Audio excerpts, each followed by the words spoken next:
Welcome back, guys, to the fight breakdown. Today we're going to be talking about UFC Fight Night, Usman versus Buckley. Yeah.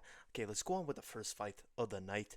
It's going to be uh, Jamey Horth versus Vanessa Demopoulos. Now, Vanessa Demopoulos, I find, is a useless fighter in her division for two reasons.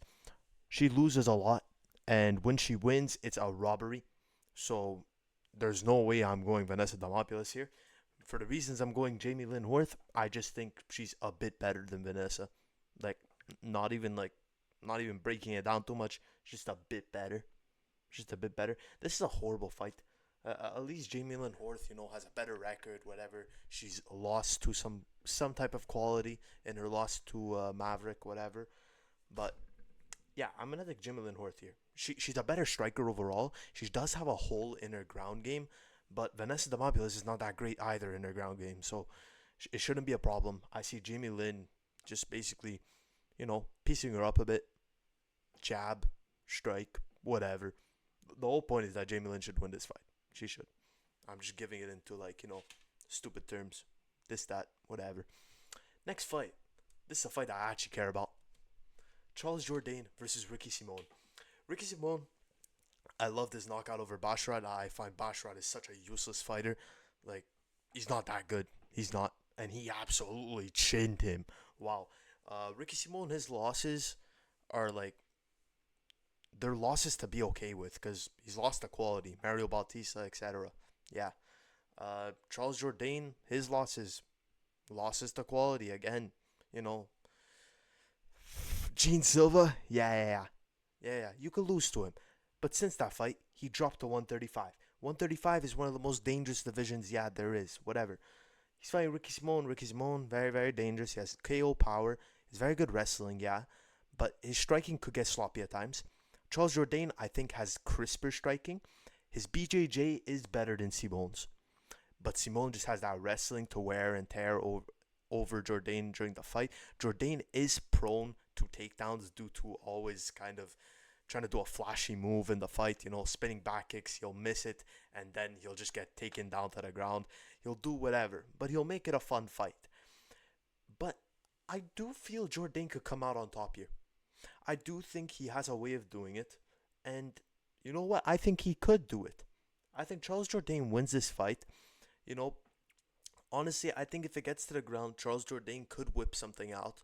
He could get a guillotine. I think he could choke out Ricky Simón. I think he could. But I could also see Ricky Simón catching Charles Jourdain as Gene Silva did. But at the same time, guys, if you look at that Charles Jourdain versus Gene Silva fight, it was pretty close. It was pretty close up until that knockout. He was giving Gene Silva a very good fight. And I think he could give Ricky Simón a very good fight. It's just we haven't seen him at 135 enough yet. He's had one fight at 135. But this is the fight where he proves to all of us that he is a guy at 135. So let's let it play out. Ricky Simón is older. He is older. Charles Jourdain, he is younger. He's still in his 20s, 29 years old. You guys gotta follow his Instagram, by the way. The funniest thing you'll ever see in your life. But yeah, I'm gonna take Charles Jourdain. Plus, I'm from Montreal, so obviously I'm taking Jourdain. Bias. I don't care. Next up, we got Cody Durden versus Jose Ochoa. Now, Ochoa did lose in his debut in the UFC versus Lonier Kavanaugh, but I don't see that as a problem here. Lonier Kavanaugh has been thought to us as a very good prospect in the UFC. Some people saying that he is championship material. He could be. He could very well be. Yes, too early on in his career. But that's not a bad loss to have for Jose Ochoa. He's a shoot-a-box fighter. We know these type of fighters. They fight until they die, basically, and they get knocked down. They come back up. They box. When they're on top of you, you do not want them on top of you. They will submit you. You don't like them off their back. Very good jiu-jitsu. Again, very good jiu-jitsu. Cody Durden has the more experience in this fight. Cody Durden, in his last fight, though, he got pieced up. He got badly pieced up. Cody Durden has been thrown to the dogs. Again, this guy's losses, you should be okay with having the losses he's had. They're to quality opponents. But I do believe that over time, all that damage it builds up. And I think Jose Ochoa is going to take advantage of that in this fight. He's the much younger guy at 24 years of age. I'm going to take Jose Ochoa here. But I do feel bad for Cody Durden as he's been thrown to the dogs. And in this fight, I think Ochoa is going to take full advantage of that aspect. He's going to get on top of him. And I see a submission happening. But Cody Durden has been known to fight and not tap. Like, he will fight until he dies. You got to love that in him. So, I'm going to take Jose Ochoa, but I feel bad for Cody Durden. It is what it is.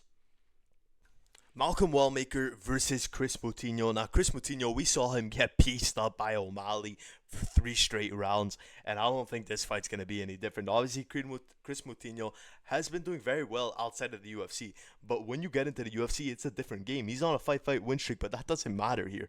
That doesn't matter at all, especially when you're fighting a guy like Malcolm Wellmaker, who we just saw get an amazing highlight reel knockout over Cameron Simon. I mean, I'd never seen a guy fall to the floor in the way he did. I don't know if it was the camera angle, the way it was shot, but seriously, he looked like he got knocked out in a UFC game, UFC 2. If you guys know that game, you're a real one. Yeah, it looked like that. It really looked like that. So, I think Malcolm Wellmaker is just going to catch Kris Moutinho throughout this fight, and he's going to be too powerful for the guy. Kris Moutinho's face, maybe it won't look as bad as it did versus O'Malley because I think Malcolm's actually going to put him out. But it's still going to look bad. I'm going to take Malcolm Wellmaker. I'm going to take him by knockout. I really am. I'm a big fan of him. What can I say? Next fight, we got Michael Chiesa versus Court McGee. Now, we all love Michael Chiesa. If you don't like Michael Chiesa, what are you doing? Seriously? Michael Chiesa's on a 2-fight win streak as of recent. Alright?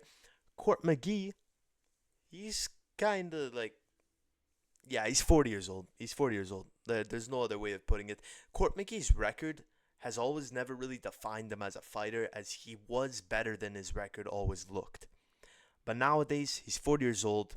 Everything's pretty much catched up to him, and this should be a retirement fight for him. Michael Chiesa, I do think he gets this done by sub. He has very good wrestling for a jiu-jitsu guy, and I just think he's going to take full advantage of Court McGee. Michael Chiesa is known for beating these type of guys when they're aging or even just non-really special guys. You guys got to remember, Michael Chiesa was a top 10 fighter almost his whole career in the UFC. And yeah, I think Michael Chiesa gets to a 3-fight win streak, submitting Court McGee. That's what I believe, guys. Next up, we got Paul Craig versus Rodolfo Bellato. Now, Paul Craig is going to be fighting for his career in this matchup. His career in the UFC, obviously, yes. Now, he's had some losses. Him losing to Bo Nickel has not aged well, as we saw what Bo Nickel is capable of doing. Yeah, getting knocked out, TKO'd, whatever you want to call it. He sucks. Okay, no, he doesn't suck, but like, yeah. That didn't age very well. That loss didn't age very well. He's fighting Rodolfo Bellato. Rodolfo Bellato, he got a draw in his last fight with Jimmy Crute. He should have lost. I had Jimmy Crute 29-28. It was a very good fight, don't get me wrong. Rodolfo Bellato gets caught in brawls in his fights. He does tend to get caught in brawls if the fighter that he's fighting is willing to go to a brawl. But I don't think Paul Craig will be willing to go to a brawl. I think his best, way of winning this fight is literally just going on his back and waiting for the guy to come into a triangle. But that won't happen. Rodolfo Bellato is very relentless. He's a very relentless type of fighter. I think if it goes to the ground, he's just going to be able to ground and pound the whole fight. Paul Craig, obviously, he gets those desperation submissions. I just don't think he gets it in this fight. Rodolfo Bellato is a better striker. He has more power, at least. He's got that KO power. And Paul Craig just doesn't look good. It just doesn't look good for him. He's fighting for his job, but I don't think he has any fight in him left. I'm going to take Rodolfo Bellato, and I'm going to take him by knockout. Next up, we got Alonzo Menifield versus Oumar Sy. Now, Oumar Sy, he is dangerous everywhere. He's literally dangerous everywhere. This guy has very good jiu-jitsu, crisp striking, and I think it's a horrible matchup for Alonzo Menifield. Menifield, he may have KO power, yes, but look at all that muscle on him. Watch his fights, he gets tired right away. All right, he has very poor fight IQ, where he's facing Oumar Sy, who makes very good decisions throughout the fight. Even if he gets tagged, he makes those decisions, he recuperates, and he finishes the guys right after. That's why I'm going to take Oumar Sy in this fight. I think he's going to play his jab. He's got that length over him, an 83-inch reach advantage. He's 6'4" to Menifield's 6 foot frame, whatever. Like, this is a solid pick. It's Oumar Sy. He is a massive, what do you call it? Not an underdog, all right? A favorite. I don't know why I was buzzing right there, but yeah, he's a massive favorite. He's a massive favorite for a reason. I'm gonna back Oumar Sy in this fight pretty easily, all right? My lights just like went off on me. Whatever. Next fight, we got Mansur Abdul versus Cody Brundage. I'm gonna take Mansur Abdul. There should be no even little thought in your head that you're gonna think Cody Brundage is winning this fight. Although Cody Brundage is very random at times, he's gonna lose here. Mansur Abdul is one of the strongest humans I've ever seen in the octagon. All right, this guy in his last fight literally just pushed the guy on the ground and then just relentlessly hit him. Like, he literally just gave him a push, like you're in a schoolyard and you push your friend. That's what he did. Like, this guy is insane. He is very powerful. He's primarily a striker, but do not be a fool and count out his wrestling, because his wrestling is definitely there, and he uses his power in his wrestling. He uses his strikes to get out of submissions. That's just how strong he is. He's able to wobble his opponent with strikes when he's in a submission. I'm taking Mansur Abdul in this fight. I think he gets it done fairly easy. I'm going to take it in the first round. I don't think Cody Brundage gets out of there without a head injury. Frankly, Cody Brundage, say what you want about him. He's a very fun guy, but this is not a good fight for him. He's getting thrown to a huge dog. I'm taking Mansur Abdul. Next up, we got Cody Garbrandt versus Raoni Barcelos. Now, Cody Garbrandt should win this fight. He should win this fight. If you look at the level of talent that Cody Garbrandt has faced over his career, he should easily beat Raoni Barcelos. The only reason that people are saying Barcelos could win this fight is because of, obviously, his wrestling and the streak he's on as of late. It's a 2-fight win streak. There's nothing special about that, okay? Obviously, one fight was over Peyton Talbot. Peyton Talbot got absolutely fraud checked. I do think Peyton Talbot is a better fighter than Cody Garbrandt currently. I think Peyton Talbot could finish Cody Garbrandt, but that's not the point here. Raoni Barcelos, people are saying that he's going to take down Cody Garbrandt and mull him. I just don't think he could. I think Cody Garbrandt is going to rock Raoni Barcelos and knock him out. I think his only chance of winning here is to piece him up and knock him out, as obviously his jiu-jitsu is going to be lacking over a guy like Barcelos. But yeah, I just think Cody Garbrandt is that much more talented than him. I think talent is just gonna play a factor here. I don't think Barcelos is just that good. I just don't think so. You know, people are hyping this. Oh, he's beating this guy. Okay, so what? Cody Garbrandt should win this fight. His last loss was to Deiveson Figueiredo. We've seen what Deiveson Figueiredo has done throughout his career. That's a quality opponent. Cody Garbrandt only loses to real quality. He doesn't really lose to bad guys. I'm sorry, Barcelos is not that good. Okay, I'm gonna take Cody Garbrandt. I don't care what anyone thinks. If it's dumb reasoning, it should be Cody Garbrandt. If he somehow loses to a guy like Barcelos that has no power to knock him out, I don't even know what to say. Barcelos is a C-level fighter, maybe even a D-level fighter. He's not that good. It should be Cody Garbrandt, and it should be Cody Garbrandt fairly easily. And if it's not, then I've lost all hope for this man to even be in the top 15 and stay there. Next up, we got Edmen Shahbazyan versus Andre Petroski. Petroski should win this fight. He is the better wrestler than Shahbazyan. Shahbazyan had a lot of hype on him coming into the UFC, but he hasn't really proved it much. All right, now his last fight, it was a very good knockout. Yeah. But guys, he has a massive hole in his wrestling game, and when you have a massive hole in your wrestling game and you're facing a guy that's primarily a wrestler, it's always going to be a hard fight. I don't know why Shahbazyan is a favorite in this fight. Petroski will just take him down, maul him. Maybe he won't submit him. He'll control him. But I don't think Shabazian does very well in here. The only chance he has is piecing him up on the feet. Andre Petroski is very, very sloppy when it comes to the feet. He doesn't have very good striking. But I do think he's going to be able to cross the void, get in there, take him down, do what he always does, holds the guy on the ground, works a bit, gives him solid elbows that he has. Yeah, just work the ground and pound, and I think he'll do that and work him to a decision. I'm taking Andre Petroski. For our co-main event, we got Rose Namajunas versus Miranda Maverick. Now, Rose Namajunas, again, she is a fighter that's faced quality throughout her whole career. Don't let that 14-7 record fool you. Now, she is up a weight class here. She's been up a weight class, but she's a better strawweight fighter. She's not a very good flyweight fighter. I wouldn't say she's championship material, but I do think she's top 10 in this division. She's a solid top 10 fighter in this division. Miranda Maverick, you could tell she's on the juice when she fights. I'd say, USADA not being here is a very good advantage for her because, she gets to play in her strength. Now, she could beat Namajunas by taking her down and just using that good old steroid strength, which I think she has right now. But she hasn't really beat quality in her career. She just really hasn't.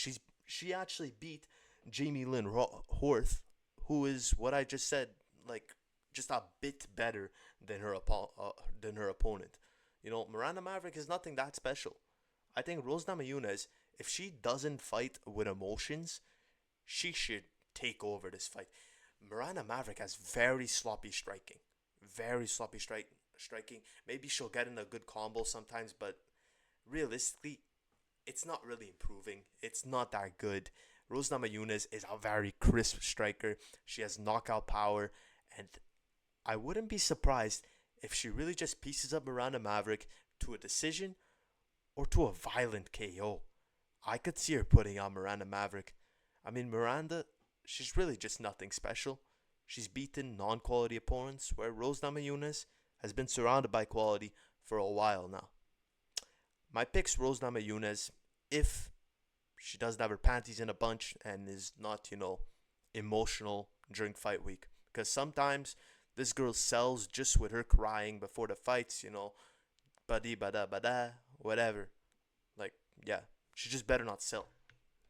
For our main event, we got Kamaru Usman versus Joaquin Buckley. I'm excited for this fight. Joaquin Buckley has been hyping these fights up. I mean, he's been going online saying how he needs this belt. He needs to pay for his grandmother or mother because they're in some type of hospital, whatever.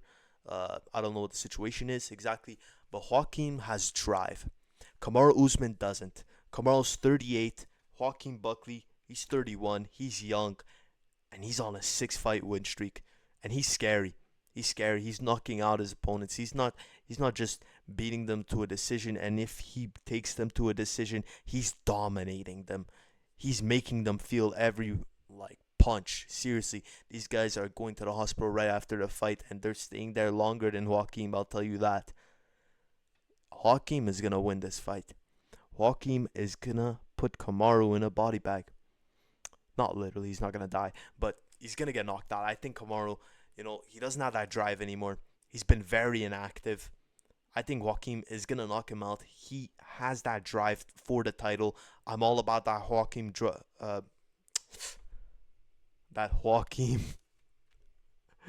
hype train.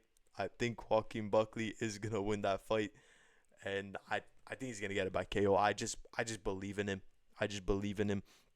Kamaru does have better wrestling than Joaquin, but Joaquin's been fighting a middleweight for the start of his career, and he's been proven to be a very strong guy at middleweight. Just imagine the strength advantage he has when he comes to this division of 170 pounds. No wonder he's on a 6-fight win streak in this division. I'm taking Joaquin Buckley, and I said it 3 times, but I'm going to say it right now, again, in the video, Joaquin Buckley by knockout. And there shouldn't be a question about it. Joaquin Buckley will knock out Kamaru Usman. They will, I have no doubt. That's the pick.